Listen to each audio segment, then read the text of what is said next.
Բարև ձեզ հարգելի հետևորդներ, հարգելի ուսանողներ, ինչպես եւ խոստացել ենք, մենք սկսում ենք ինֆորմացիոն հաղորդաշարը, որի ընթացքում քննարկելու ենք ախտաբանական անատոմիայի հիմնական հարցերը եւ հիմնական դրույթները, ում համար է նախատեսված այս հաղորդումների շարքը։ Այս հաղորդումների շարքը նախատեսված է կլինիկական արձանագրությունների համար, ովքեր որ պատրաստվում են ինչպես լիցենզավորման քննությանը, այնպես էլ ավարտական քննությունները։ Այս հաղորդաշարը նախատեսված է գործող բժիշկ ախտաբան անատոմների համար, որպեսզի թարմացնեն իրենց տեսական գիտելիքները։ Այս հաղորդաշարերը նախատեսված են դատաբժշկական մասնագետների համար, ովքեր որ ցանկանում են թարմացնել իրենց գիտելիքները եւ ավելի խորացնել ախտաբանական անատոմիայի եւ ախտաբանական հյուսվածքաբանության մասին մեր գիտելիքների շարքը։ Հաղորդումների հիմնական մասում մենք կքննարկենք ընդհանուր եւ մասնավոր ախտաբանական անատոմիայի բոլոր հարցերը, սկսված մեր ամենաթեթև դեպքերից մինչև ամենածանր կլինիկական քեյսեր։ Ուզում եմ ասել, որ բոլոր հաղորդումների ընթացքում ներկայացված բոլոր դեպքերը կլինիկական քեյսերի վրա են լինելու հիմնված, այսինքն լինելու են որոշակի պատերների ուսումնասիրություն, լինելու է որոշակի հյուսվածքաբանական պատկերների ստուգում, տրվում են քվեշնները, այսինքն դուք ունենալու եք քվեստեր, որի ընթացքում հնարավորություն ունենալու, որպեսզի ձեր պատասխանը նշեք եւ մենք կարողանանք միասին քննարկել, եւ YouTube-յան ալիքի այս հաղորդաշարերը իրենք մասնավորապես հիմնված են լինելու միջազգային ախտաբանական անատոմիական կամ պաթոլոգիական հյուսվածքային բոլոր դեպքերի քննարկումների վրա, ինչու՞ չէ նաև այս հաղորդաշարերը խիստ նպաստավոր կլինեն անմարդկանց համար, ովքեր որ ցանկանում են նախապատրաստվել USMLE միջազգային քննությանը, քանի որ հաղորդաշարերը լիովին հիմնվելու են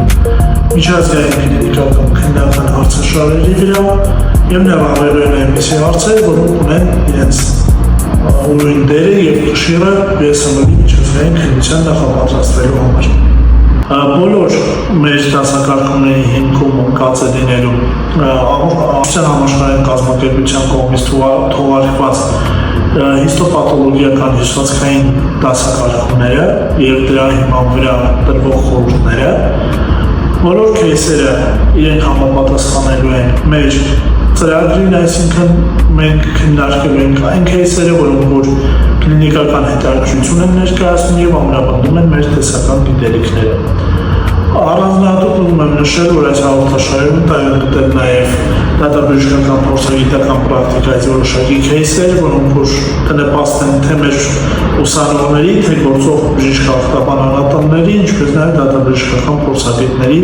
տեսական եւ պրակտիկ հմտությունների ամրապնդմանը եւ ավելի խորացմանը։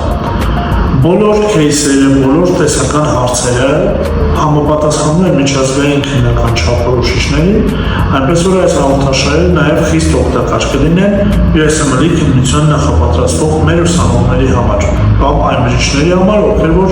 ցանկանում են հանձնել USMLE միջազգային քննությունը։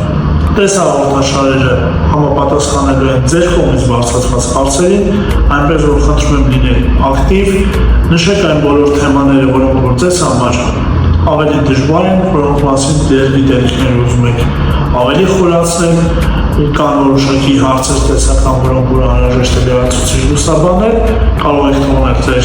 մեկնաբանությունների կողմից ուսումնասիրվելու եւ յուրաքանչյուր ձեր կողմից բարձրացված հարցի հետ կապված մենք ունենալու ենք առանձին տեսահաղորդաշար, առանձին քննարկումների բլոկ։ Այնպես որ խնդրում եմ լինել ակտիվ, տվեք ձեզ ուզող հարցերը, բարձրաձայնական խնդիրները, որոնք որ դուք առօրյա գործնական աշխատանքների ընթացքում ունենում եք,